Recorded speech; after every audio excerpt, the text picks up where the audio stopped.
عزاداری کو برپا کرنا ان مقامات کے اوپر کہ جن مقامات پہ عزاداری نہیں ہے، اور کوشش کرنا کہ عزاداری اچھے طریقے سے برپا ہو۔ ہمارے علماء کی سیرت میں آپ کو نقطہ عجیب و غریب طریقے سے نظر آئے گا، جہاں کوئی مجلس پڑھنے والا نہیں وہاں پہنچ جاتے تھے خود اثر خود، کسی بھی طریقے سے محنت کر کے مشقت کر کے، تاکہ نام امام حسین یہاں پر بھی بلند ہو، عزاداری سید الشہداء یہاں پر بھی برپا ہو۔ سخت ترین ادوار میں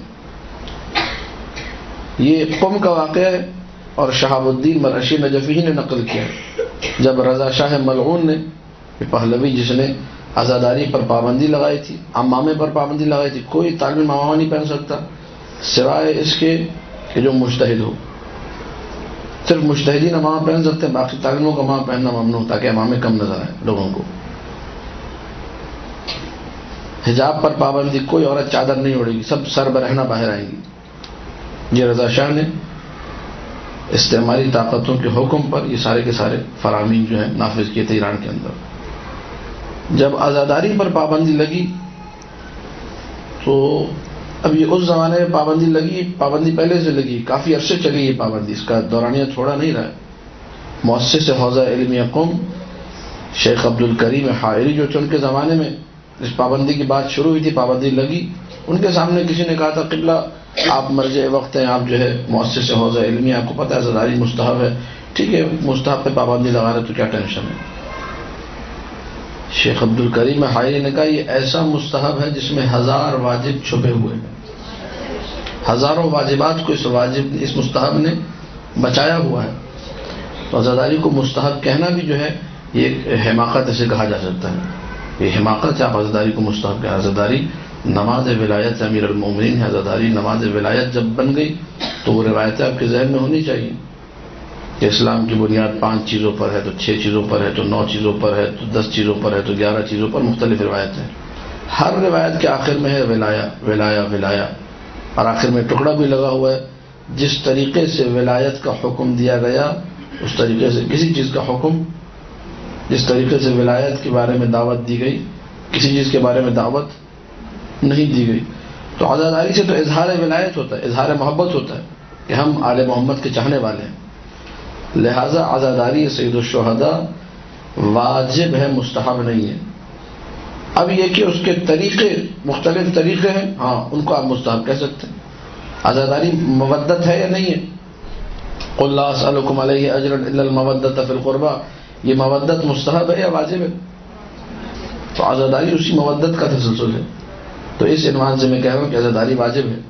اب یہ کہ اس کے طریقے مختلف ہیں، کوئی جو ہے وہ ہاتھ کا ماتم کر رہا ہے، تو کوئی سر پہ ماتم کر رہا ہے، کوئی چہرے پہ ماتم کر رہا ہے، کوئی رو رہا ہے، کوئی کالے کپڑے پہن کے، کوئی کالے کپڑے دیواروں پہ لگا کے، مختلف ذریعے ان پہ آپ کہہ سکتے ہیں۔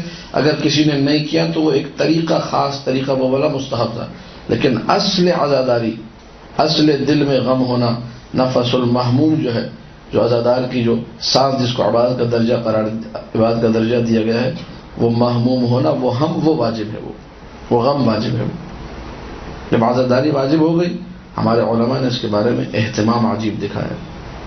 اب وہ واقعہ سنی جو تمہیداً یہ بات میں نے کی تھی، شہاب الدین مرعشی نجفی، پابندی لگی ہوئی ہے، کہتے ہیں میں آیت اللہ خمینی اور 3-4 بڑے مجتہد مدرسہ فیضیہ سے نکلے، مدرسہ فیضیہ حرم کے بالکل ساتھ جڑا ہوا ہے، حرم بی بی معصومہ قم سلام اللہ علیہ کے ساتھ۔ اللہم صلی علی محمد و آل محمد۔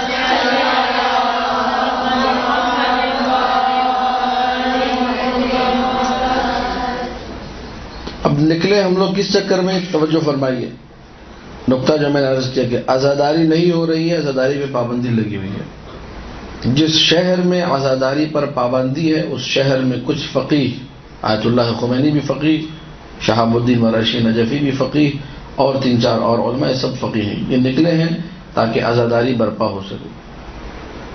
اور کتنے اچھے لوگ تھے جنہوں نے اس واقعے کو ذکر کیا، مردان علم در میدان عمل، میں نے پہلے بھی حوالہ دیا تھا کتاب کا، اس میں یہ واقعہ مذکور ہے۔ کہہ رہے ہم لوگ ڈھونڈتے پھرتے جا رہے تھے کہیں سے کوئی ترکیب، کوئی ایسی چیز ہم لوگ سوچیں کہ آج رات مجلس حسین کم سے کم ہو جائے، محرم کے ایام ہے، مناسب نہیں ہے بغیر مجلس کے رات گزرے۔ یہ ایک عالم کا تفکر ہے، یہ ایک فقیہ کا تفکر ہے۔ تو کہہ رہے ہم لوگ گزر رہے تھے فیضیہ سے نکلے، آپ نے دیکھا ہوگا حرم کے چاروں طرف وہاں پہ ہوٹلز موجود ہیں، تو ایک ہوٹل کے اندر سے رونے کی آواز آئی. ہم بڑا تعجب ہوا کہ کیسے رونے کی آواز آ رہی.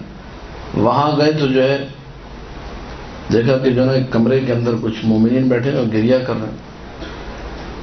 اور ہم لوگ جیسے ہی پہنچے تو کسی نے جو ہے ہمیں بتایا کہ بھائی یہ بندہ اصفہان سے آیا تھا، اس کے جو ہے ابا حسین خان بتایا نام، وہ فوت کر گئے. بیچ میں ایک تابوت بھی رکھا ہوا، لوگ بیٹھ کے گریہ کر رہے. شہاب الدین مرشی نجفی صاحب کہتے ہیں جیسے ہم لوگ وہاں پہنچے ہم لوگوں نے بھی بیٹھ کر جو ہے تعزیت اور تسلیت جسے کہا جاتا ہے، بڑا افسوس ہوا. تو جس کو تسلیت پیش کی اس نے کان میں کہا کہ یہ ہم لوگوں نے ڈرامہ کیا ہوا ہے، کوئی حسین خان نہیں مرا ہے، مولا حسین کی مجلس برپا کرنے کے لیے یہ تماشا ہم نے کیا بھی. توجہ کر رہے ہیں. آیت اللہ خمینی شہاب الدین مرشی نجفی کہتے ہیں جیسے ہم نے بیٹھ کے ہم نے بھی رونا شروع کیا. اب نام حسین خان دیا ہوا ہے، گریہ سید الشہداء کو حسین ابن علی کا. فوراً ایک پولیس والا آ گیا تھوڑی دیر میں. کیا ہو رہا ہے؟ کہا کہ بھئی اصفہان سے غریب بندہ بیچارے کے باپ کا یہاں انتقال ہو گیا، زیارت کے لیے آیا تھا، بی بی کی یہ ہو گیا، ہم یہاں بیٹھے رو رہا ہے بیچارہ. اس نے لکھا اور چلا گیا، کہا ٹھیک ہے مسئلہ نہیں ہے. ساری رات مجلس برپا ہوتی رہی، ساری رات گریہ ہوتا رہا. یہ ترکیب کس کی ہے؟ ایک عام بندے کی ترکیب ہے، لیکن اس ترکیب سے استفادہ کون کر رہے ہیں؟ فقیہ وقت آیت اللہ خمینی شہاب الدین مرشی نجفی. یہ واقعہ سنانے کا مقصد صرف اتنا ہے کہ بدترین حالات ہوں، حکومت کی طرف سے بھلے پابندی لگی ہوئی. صدام کے زمانے میں لوگ جو ایک دوسرے کے کان میں ایک دوسرے کو مصائب سناتے تھے، کان میں جا کر. یہ عجیب ہے. مجلس پڑھنا منع ہے، مجلس کا انعقاد منع ہے، وہاں تو فوراً پھانسی میں لٹکاتے تھے، گولی مار دیتے. تو گھروں میں جا کر رشتہ دار ایک دوسرے کو کیونکہ اور کہتے تھے ذرا آواز بلند گریہ بھی نہیں کرنا، آہستہ رہو، پتہ چل گیا تو مصیبت کھڑی ہو جائے گی، مارے جاؤ گے. اس دور میں بھی مجلسیں ہوئی جس دور میں دیگوں کے اوپر فائرنگ کر کے دیگوں میں سوراخ کر کے نظروں کو بہا دیا جاتا تھا، گرا دیا جاتا تھا. اس دور میں بھی نظر امام حسین جو ہے ہوتی رہی. جس دور میں مشی پر پابندی تھی، لوگ رات کو مشی کرتے تھے، دن میں سو جاتے تھے، آرام کرتے تھے، اس دور کے اندر بھی یہ سلسلے سارے جاری رہے. تو عزاداری سید الشہداء ایک ایسا عمل ہے، ہمیں علماء کی سیرت میں نظر آتا ہے کہ کسی حال میں بھی اس عمل کو ترک نہیں کرنا. یا ایسے بھی کوشش کر کے عزائے حسین کا اہتمام ہونا چاہیے. برحمتك يا أرحم الراحمين وصلى الله على محمد وآله الطاهرين.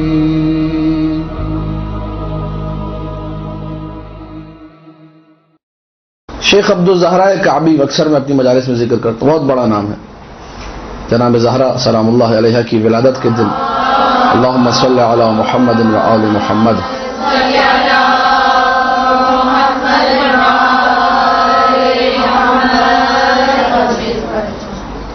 ان کی ولادت ہوتی ہے اور بی بی کی شہادت کے دن ان کی شہادت ہوتی ہے.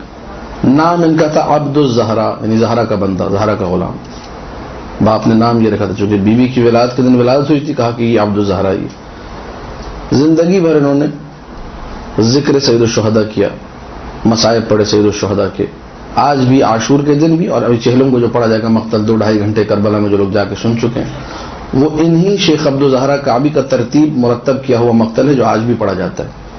اس قدر اس بندے نے آل محمد کی بارگاہ میں مقبولیت حاصل کی ہے کہ آج تک اس کا نام باقی. ایک جگہ ان کو عشرہ پڑھنے کے لیے بلایا گئے، وہاں پر عشرہ مکمل ہو گیا اور جو بانیان مجلس تھے انہوں نے ایک بندے کی ڈیوٹی لگائی، کہا کہ یہ پاکٹ ہے، اس کے اندر پیسے ہیں، یہ قبلہ کا ہدیہ ہے، یہ لے جا کے دے دیجیے گا. توجہ ہے، سماعت فرمائیے گا. اس میں درد بھی بھرا ہوا ہے، اس میں مزہ بھی آئے گا، اس میں چاشنی بھی ہے اور اس میں ہمارے لیے سبق بھی ہے. وہ صاحب جن کی ڈیوٹی لگائی تھی کہ آپ نے یہ تبرک، یہ نیاز، یہ پاکٹ لے جا کے شیخ عبدالزہرا کعبی کو دیں، انہوں نے کہا ٹھیک ہے.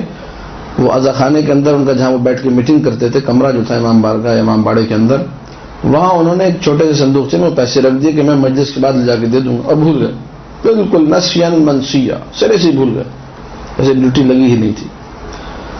شیخ عبدالزہرا کعبی صاحب نے عشرہ پڑھا، عشرے کے بعد خاطر تواضع ہوئی، کھانا وغیرہ ان کو کھلایا گیا، چائے وغیرہ پلائی گئی، چلے بھائی خدا حافظ فی امان اللہ. سب یہ سمجھ رہے ہیں جس کی ڈیوٹی لگائی وہ اپنی ڈیوٹی پوری شیخ عبدالزہرا کعبی اپنے گھر چلے گئے. دیکھیے عالم دین کی عزاداری کا انداز ہے یہ. اگلے سال انہوں نے پھر بلایا شیخ عبدالزہرا کعبی صاحب پچھلے سال آپ نشر سے خطاب کے 10 سال بھی آئیے. شیخ عبدالزہرا کعبی کو جب دعوت دی گئی کہ آپ آئیے اور مجلس عزا سے خطاب کیجیے عشرہ محرم میں، انہوں نے کہا انشاءاللہ میں ضرور حاضر ہوں گا، میں مولا حسین کا نوکر ہوں، حسین کی ماں کا نوکر ہوں، عبدالزہرا ہوں. جب ایام عزا قریب آئے، محرم میں 2-3 دن رہتے تھے، پھر یہ سارے کے سارے لوگ جمع ہوئے. اب اسی کمرے میں بیٹھے اور اتفاق سے کسی نے وہ صندوقچہ کھولے اور دیکھے کہ ڈھیر سارے پیسے پڑے ہیں اشرے پچھلے سال کے. یہ کیا پڑا بھائی؟ وہ جس کی ڈیوٹی لگائی تھی اب اس کو یاد آیا، کہنے لگا او ہو یہ تو میں یہاں رکھ کے بھول گیا تھا. اب جب پہلے دن شیخ عبدالزہرا کعبی سارے کے سارے بڑے شرمندہ، بڑے شرمسار، قبلہ ہمیں آپ معاف کر دیں، ہم سے غلطی ہو گئی، بڑی خطا ہو گئی، بہت معذرت چاہتے ہیں ہم آپ سے. کیا ہو گیا بھائی؟ کہ پچھلے سال آپ کا ہدیہ الگ کر کے اس نادان اور بیوقوف شخص کے اپنے ذمہ داری لگائی تھی جو بھول گیا، اور یہاں رکھا رہے گا، ابھی تک یہاں پڑا ہوا ہے. تو شیخ عبدالزہرا کعبی نے کہا میں پیسے کے لیے نہیں آتا ہوں، میں حسین ابن علی کے لیے آتا ہوں، مادر حسین کی نوکری کے لیے آتا ہوں. یہ ہے سیرت عزاداری علماء.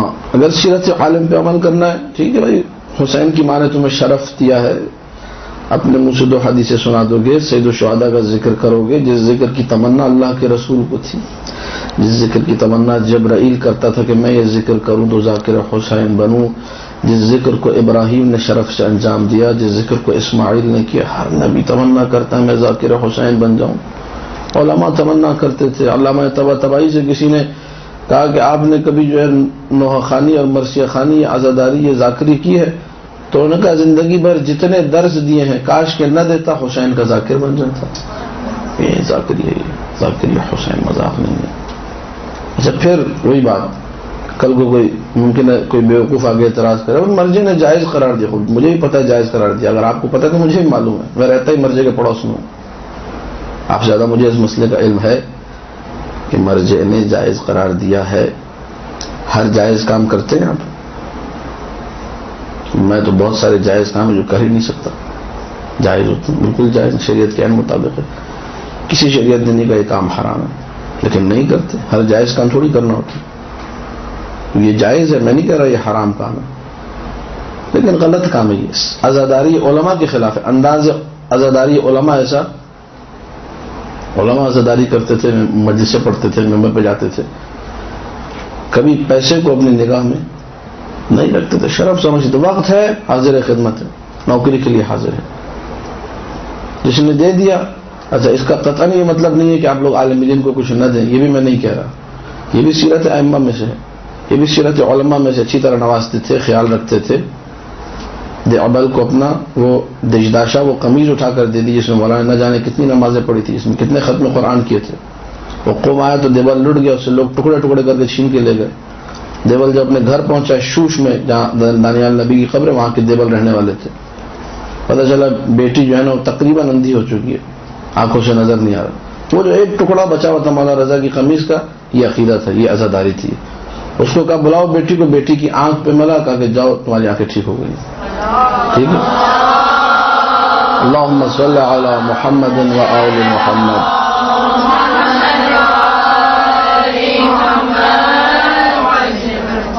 یہ جو مولانا رضا کی قمیض کا ایک دھاگا بھی ہے نا، آپ کے کروڑوں ڈالر سے اوپر ہے. کوئی شک ہے کسی کو؟ دینے والے کی ذمہ داری الگ ہے، وہ اس کی ذمہ داری، اس پہ ایک الگ موضوع ہو، درس ہو، اس میں پھر میں واقعات بھی سناؤں گا، آیات بھی سناؤں گا، روایات بھی بیان کروں گا کہ دینے والے کو کیسا ہونا چاہیے. وہ ایک الگ سبجیکٹ ہے. میں بات کر رہا ہوں عزاداری علماء کا انداز. جو خلص علماء تھے، ایک مثال میں نے دی شیخ عبدالزہرا کعبی کی، نہیں دیا ہدیہ، خوب نہیں دیا. اگر عالم دین کی عزاداری کو اپنے لیے تم نے نمونہ عمل قرار دینا ہے تو آؤ خلوص کے ساتھ میدان میں. تمہاری نگاہ میں صرف اور صرف حسین اور مادر حسین کو ہونا چاہیے. دیکھو نوازنے والے وہ ہیں، میں اور آپ تو ایک ہم پہ احسان کرتا ہے، ہم اس کا حساب باقی کبھی نہیں چھوڑتے، نہیں رکھتے. کوشش کرتے کہ اچھے سے اچھا اس کو جواب دیں. اس نے ایک نیکی کی، ہم 2 نیکیاں کرتے. یہ ہو سکتا ہے حسین ابن علی کا ذکر کرے، وہ ہمارا خیال نہ رکھے، ہو سکتا ہے. اگر ہو سکتا ہے اس کا مطلب آپ کا عقیدہ خراب ہے. پھر مجھے یہ حق ہے کہنے کا کہ آپ مقصر ہیں، آپ کو فضائل اہل بیت سمجھ ہی نہیں ہے کچھ آج تک۔ اگر بانی مجلس نے پیسے نہ دیے تو کیا ہوگا؟ کبھی تم نے یہ سوچا ہے کہ اگر حسین نے مجھے کچھ نہ دیا تو کیا ہوگا؟ یہ ہے انداز عزاداری علماء، صرف حسین ابن علی کو نگاہ میں رکھتے تھے۔ ساری کائنات کو اس فرش اعضا نے درس دیا، رسول اکرم نے بھی یہ فرش بچھایا، بارہویں بھی جب آئیں گے تو یہی فرش بچھائیں گے۔ سب نے درس دیا، ایک ایک معصوم نے درس دیا، کہا کہ اگر تم ہمارے مومن ہو پوری توجہ چاہوں گا، جب جب پانی پیو تب تب حسین کو یاد کرو اور توجہ چاہوں گا۔ ذکر سید الشہداء کا، حسین ابن علی کا جوڑا ہے پانی کے ساتھ۔ پانی وہ چیز ہے، قرآن کی آیت ہے وَجَعَلْنَا مِنَ الْمَاءِ كُلَّ شَيْءٍ حَيٍّ، ہم نے کائنات کی ہر شے کی حیات کو مضمر رکھا ہے پانی میں۔ کائنات میں اگر زندگی ہے تو پانی کی وجہ سے، اللہ کا اگر عرش ہے تو پانی پر، وَكَوْنَ عَرْشُهُ عَلَى الْمَاءِ، ذرہ ذرہ اس کائنات میں سانسیں لے رہا ہے، اپنی زندگی کی ارتقاء کا سفر طے کر رہا ہے پانی کی وجہ سے۔ پانی کیا چیز ہے؟ اگر کوئی پانی نہ پیے مر جائے گا، فنا ہو جائے گا، ختم ہو جائے گا۔ پتہ یہ چلا ہمارے بدن کی حیات موقوف ہے پانی پر، کہا پانی کے ساتھ ساتھ ذکر حسین کرو۔ کیا ہوا؟ ہوا یہ کہ جس طرح تمہارا بدن پانی سے زندہ رہتا ہے، تمہاری روح یاد حسین سے زندہ رہتا ہے۔ روح کی حیات کے لیے ذکر حسین ضروری ہے۔